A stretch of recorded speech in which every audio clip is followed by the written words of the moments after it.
Hey, everybody. Welcome to the morning market briefing. It's Friday, August 28th, 2026. Hope you're doing well out there. Hope you got a great weekend lined up.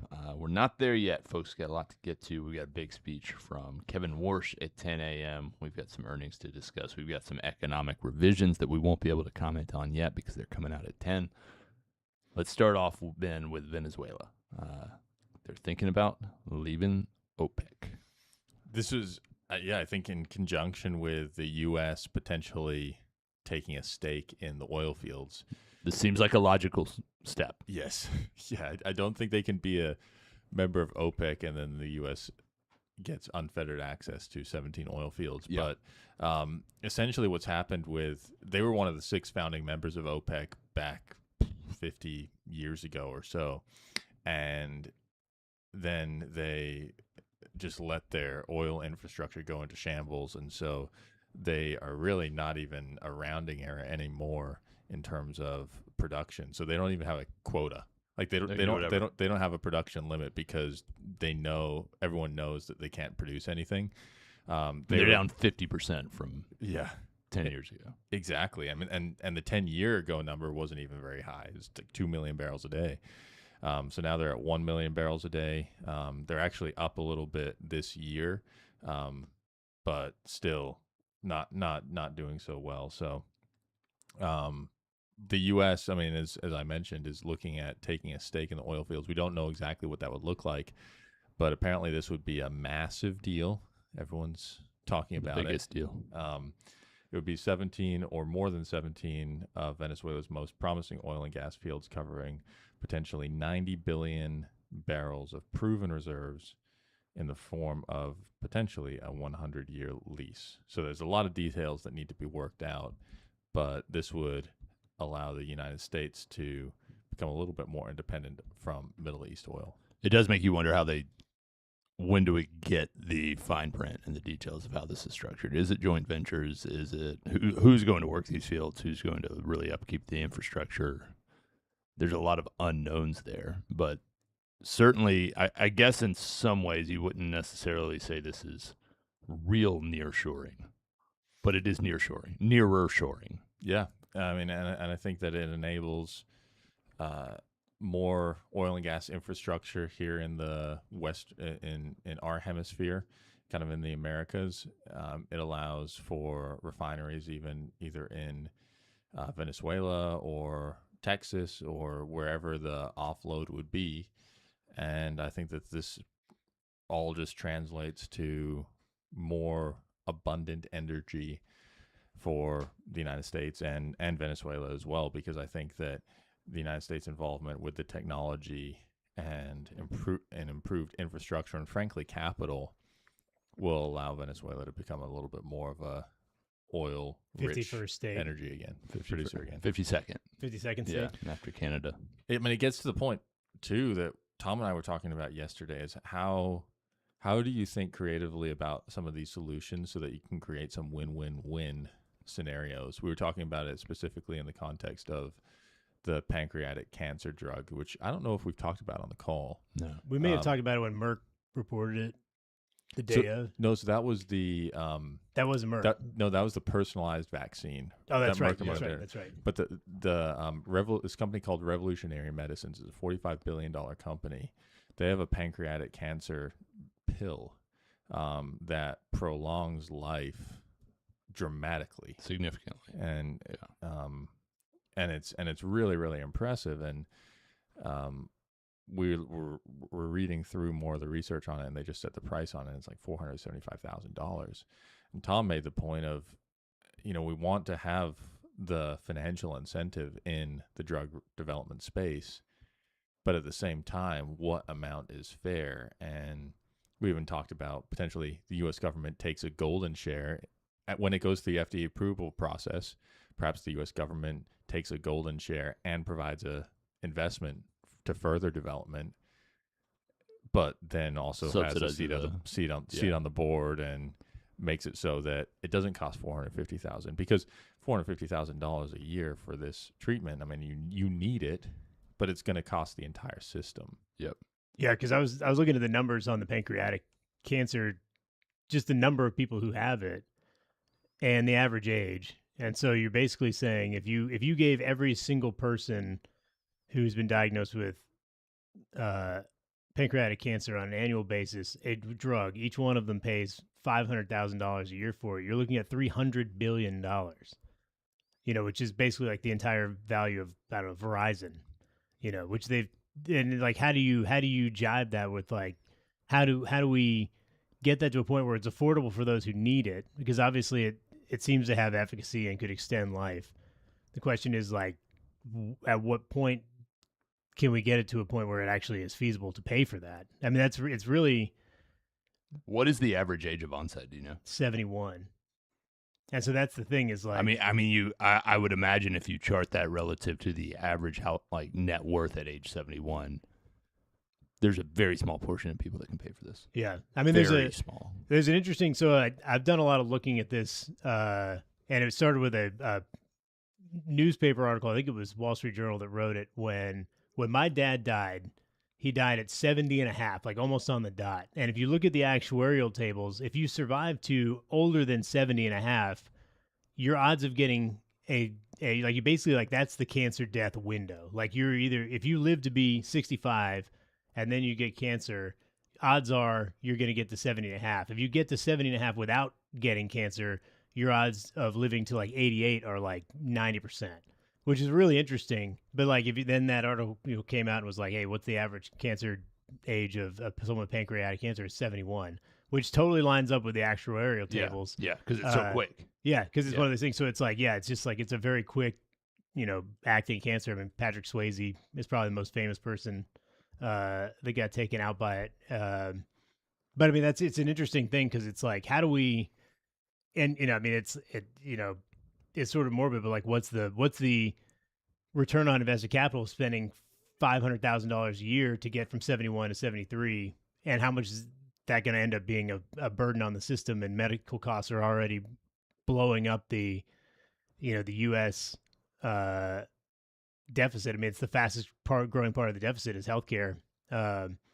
And so there's all these different things where we were talking about it, and it's an unsolvable question. It's a Gordian knot, if you will, a knot that can't be untied, which is like the incentives are so big to come up with a drug that you can sell to everyone that works, and then you're incentivized to maybe push something that doesn't work. Like we found out Tamiflu has been on the market for 20 years. Roche has made $20 billion, and it basically led to, they estimated, an excess of 100,000 deaths from the flu because they gave it to people that made them worse. But they didn't know it made them worse because they didn't study it. They just wanted to get it out there, and so you end up with this it cuts from so many different ways where it's like this one might actually really work. But the problem is it's so prohibitively expensive that it would just be a massive drag on the system. But also this company's going to make a fortune. And it's like all these different things. And like, well, who pays for that? Is it worth it to pay for it? There's death involved. It just becomes this like just absolute terrible situation where the incentives are all backwards, and some of them are good, some of them are bad. How do you fix healthcare if you don't just make it a utility of some kind? But the problem is, then you get the United Healthcare situation where where they're just saying everyone's really sick so they can make more money. It's just it sucks, man. It's quite the quagmire. Yeah. I want to come back to worse speaking and maybe kind of wrap up with that at the end. But Marvell down 8%, Ben. Not so good. Yeah, there was a lot of hope and expectation that the new Google agreement was going to result in a higher revenue. And they basically said, well, Google might come in 2029, but might potentially start in 2029. That was a lot further out than advertised anyone wanted. So Marvell's down. And it just kind of goes to show, I mean, just for the scale, I think people who might not be in the weeds hear of all these names. They hear Micron, they hear Marvell, they hear Broadcom. Just to give you a context on they hear AMD, the scale of NVIDIA. NVIDIA is going to do over $400 billion in revenue this year. It's going to do close to probably $700 or $800 billion next year.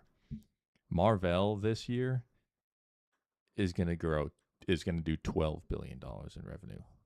12 compared to, 500. It's crazy. And by the way, NVIDIA is growing at, 70, 80, 90% year over year.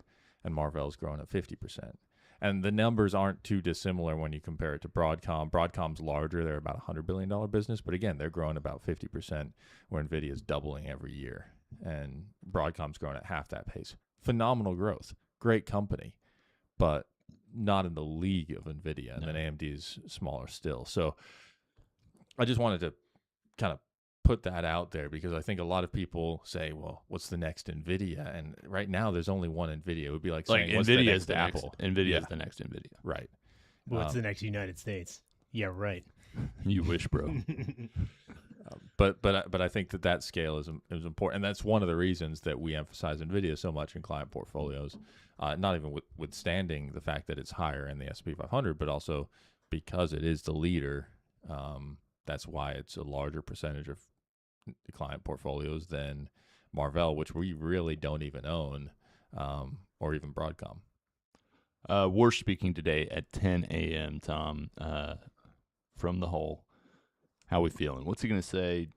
Either of you guys have a good lean? I know, Ben, you were seeing some traction on X, formerly Twitter, of speculation about what he might say, but what are you guys thinking? I think the general body of the talk is going to be very similar, or at least is going to. It seems like Kevin Warsh is building on things, which he's letting a little bit out, and then the next one he's building a little bit more. The most recent press conference he had, it talked about how they're looking at the big questions, and the big questions, how are we attacking inflation? How is interest rate policy effective? How is it not? Are we too restrictive? Is inflation measured correctly? So what I expect him to do, and this is sort of the chatter I'm seeing, is that he's going to, quote, frame the big questions, which is continue to build out the concept of how he's going about changing the way the Fed works. And I think it's actually a pretty interesting plan. The more I think about how he's operating, it's like everyone expected him to come in and be like, I'm Kevin Warsh, I'm going to cut rates, I'm going to do all this stuff. But I think that's actually too aggressive. And so what he's doing is he's building. He's like putting a little bit out there. It's like you start to titrate up. You get a little bit of a dose, and you let that kind of settle, and then you get a little bit of a bigger dose, and then you kind of get used to it. Now he's going to give us an even bigger dose of, hey, and my guess would be inflation is incorrectly calculated. We really need to be smart about it. These things, AI, Middle East, all these different things are causing short-term problems, but does that mean we need to be reactive? So I think it's going to be all about, we're the task force, I think, is actually kind of it's almost a useful tool where he's like, I'm not making these decisions. He is. And he's buying time. Yeah, and he's buying time, which is that, like, I've got 6 months. We're going to let the task force do their thing. And guess what? They're going to show exactly what I'm saying now, and I've started peppering into these conversations are where I'm headed. So I think that's the game plan. But I think that Jackson Hole is going to be the next dose where we're working up to being, we're working our way off of heroin and onto, I don't know, methadone or something. There's going to be a little bit less euphoria, but we still need the Fed to be operating and moving money around to necessitate economic activity, but we can't get that high off it anymore. I mean, I liken it in some ways. This is off the top of the head of analogy, and it probably won't work. But there's times at my house where it's dinner time, and I'm looking around. I'm like, what do we have? What are the ingredients we have? What I'm balancing. What will my children eat? What would my wife and I like to eat? What those aren't always exactly the same things, but I'm looking at a pool of ingredients that we have. And I'm slowly narrowing in, okay, I'm going to get some chicken going. What are we going to put with the chicken? We're going to figure this out. I think so much of the pushback right now is that the commentary, the columnists, the analysts, the professional investor class, all of these people are playing the role of Martin Hall, the Mart dog, walking in the kitchen as a 7-year-old boy and being like, I want a hot dog.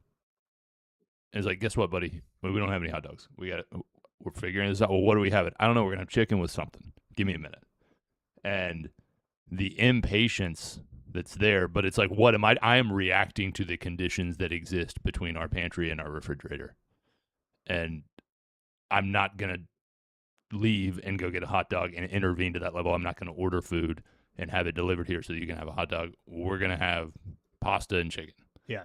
Kevin Warsh is a hostage negotiator right now. And people just do not like that. Tim Rouse wants to walk in and get a hot dog, and that's just not the reality. He's probably not a hot dog guy. He wants to walk in and get a pile of lettuce. A vegan wrap of some kind. Yeah. With Impossible Burger. Yeah. But I think people are really having a hard time with that. I bet he consumes above the average per capita amount of oat milk, if I had to guess. No doubt.